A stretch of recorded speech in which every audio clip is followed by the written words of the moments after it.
Assalamualaikum warahmatullahi wabarakatuh. Izin memperkenalkan diri, nama saya Abimanyu dengan NPM 2218031039. Di sini saya akan mempresentasikan materi yang berjudul Akidah. Saya dari kelompok 4 yang beranggotakan Ataya, Ristiovita, Aldo, Diagina, Syakira, dan Nur Rahmi. Pengertian akidah. Akidah berasal dari bahasa Arab akodo. Dalam bahasa Indonesianya ditulis akidah. Secara etimologi artinya ikatan atau sangkutan atau menyimpulkan sesuatu. Akidah berarti kepercayaan, keyakinan atau keimanan yang mantap dan tidak mudah terurai oleh pengaruh manapun, baik dari dalam maupun dari luar diri seseorang. Akidah secara bahasa bermaksud sesuatu yang mengikat. Pada keyakinan manusia adalah suatu keyakinan yang mengikat hatinya dari segala keraguan. Akidah menurut terminologi syar'a yaitu keimanan kepada Allah, malaikat-malaikat, kitab-kitab, para rasul, hari akhirat, dan keimanan kepada takdir Allah, baik dan buruknya. Akidah berarti keimanan kepada Allah Subhanahu wa Ta'ala, yakni mengakui kewujudannya. Ilmu tauhidiyah dan macam-macam tauhid. Di dalam tauhidiyah, ilmu yang mengajarkan keesaan Allah Subhanahu wa Ta'ala, akidah Islamiyah dapat dirumuskan ke dalam yang pertama, tauhid rububiyah adalah iman kepada Allah Subhanahu wa Ta'ala sebagai pencipta, penguasa, serta pengatur segala urusan yang ada di dalam alam semesta ini. Berasal dari salah satu nama asma Allah, yaitu Al-Rabb.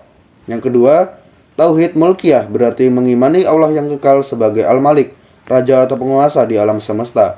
Selain itu berarti juga bahwa Allah sang pelindung sekaligus yang menetapkan hukum. Yang ketiga, tauhid uluhiyah adalah meyakini atau mengimani bahwa tidak ada Tuhan selain Allah Subhanahu wa Ta'ala. Dan untuk menanamkan hal tersebut terdapat dua cara, yaitu pertama, menjalankan ibadah dengan lillah. Yang kedua, ibadah yang dilakukan haruslah sesuai dengan perintah dan larangan Allah Subhanahu wa Ta'ala. Dua hal pokok utama dalam akidah beserta syaratnya. Dua pokok utama dalam akidah meliputi: 1. Akidah merupakan keyakinan pada rukun iman yang letaknya di hati dan tidak dihubungkan dengan cara-cara atau perbuatan-perbuatan ibadah disebut pokok atau azas. Dijelaskan di dalam Al-Quran, surat Al-Baqarah ayat 177. 2. Akidah merupakan perbuatan berupa amal atau perbuatan yang berkaitan dengan ibadah baik, ibadah mahdoh, maupun ibadah seperti sholat, puasa, zakat, dan goiru mahdoh, ibadah berupa hubungan muamalah. Agar ibadah yang dilakukan seseorang dapat diterima, haruslah memenuhi dua syarat. Yang pertama, ikhlas karena Allah Subhanahu wa Ta'ala, yaitu berdasarkan akidah Islamiyah yang benar. Yang kedua, mengerjakan ibadah sesuai dengan petunjuk Rasulullah SAW. Akidah pintu gerbang masuk ke dalam surga. Asyhadu alla ilaha illallah wa asyhadu anna Muhammadar Rasulullah. Aku bersaksi bahwa tiada Tuhan selain Allah, dan aku bersaksi bahwa Nabi Muhammad itu utusan Allah. Syahadatain atau dua kalimat syahadat, yaitu syahadat pertama kepada Allah Subhanahu wa Ta'ala dan syahadat kedua kepada Rasulullah SAW. Syahadat pertama merupakan kalimat tauhid yang merupakan pengakuan seorang hamba bahwa ia hanya tunduk patuh dan berserah diri hanya kepada Allah Subhanahu wa Ta'ala. Sedangkan syahadat kedua menekan kalimat yang mengakui kerasulan Muhammad, yang artinya apa saja yang telah disampaikan, dilakukan dan ditetapkan Rasulullah SAW akan menjadi patokan dalam melaksanakan perintah-perintah Allah Subhanahu wa Ta'ala. Demikianlah syahadatain ini merupakan satu kesatuan yang tidak dapat dipisahkan. Tingkatan-tingkatan akidah.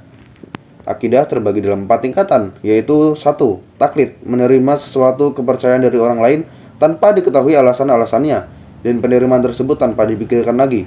Sikap ini dilarang dalam agama Islam seperti dijelaskan dalam Al-Quran surat Al-Isra, surat ke-17 ayat 36, dan hadis riwayat Muslim nomor 3243. 2. Ilmu al-yakin, suatu keyakinan akan keberadaan Allah Subhanahu wa Ta'ala yang diperoleh berdasarkan ilmu yang bersifat teoritis dan belum sampai menemukan hubungan yang kuat antara objek keyakinan dan dalil diperolehnya, sehingga orang yang terkecoh oleh sanggahan-sanggahan yang lebih rasional dan mendalam, sebagaimana yang dijelaskan dalam Al-Quran surat At-Takasur surat ke-122 ayat 1 sampai dengan 5. 3. Ainul yakin, yaitu suatu keyakinan yang diperoleh melalui pengamatan mata kepada secara langsung tanpa perantara. Tingkat keyakinan dalil-dalil rasional, ilmiah, dan mendalam, sehingga mampu membuktikan argumentasi rasional terhadap sanggahan-sanggahan yang datang tidak mungkin terkecoh oleh argumentasi lain yang dihadapkan kepadanya, sebagaimana disebutkan dalam Al-Quran surat At-Takasur surat ke-122 ayat 6 sampai dengan 7. 4. Hakul yakin, merupakan keyakinan yang dimiliki oleh orang yang telah menyadari bahwa alam semesta ini pada hakikatnya adalah cermin atau bayangan dari penciptanya. Tingkat keyakinan kepada Allah yang di samping berdasarkan dalil-dalil rasional, ilmiah, dan mendalam, mampu membuktikan hubungan antara objek dan keyakinan dan dalil-dalil, serta mampu memberikan argumentasi yang rasional, dan selanjutnya dapat menemukan dan merasakan keyakinan tersebut melalui pengalaman agamanya. Sebagaimana disebut dalam Al-Quran, surat Al-Waqiah, surat ke-56, ayat 88 sampai dengan 89. Tingkat akidah ini merupakan yang tertinggi karena manusia telah memperoleh keyakinan kepada Allah Subhanahu wa taala berdasarkan pengalaman empirisnya dan dapat merasakan bahwa Allah Subhanahu wa taala sangat dekat dengannya. Kesimpulan yang dapat diambil dari materi ini, kerangka dasar ajaran agama Islam merupakan dasar-dasar terbentuknya keimanan dalam diri seorang yang mutakin. Kerangka dasar ajaran agama Islam terdiri dari 3 hal yang mendasar terdapat dalam Islam, yaitu akidah, syariah, dan akhlak. Orang Islam yang kafah adalah seorang yang mengetahui secara utuh, menghambakan dirinya kepada Allah Subhanahu wa taala.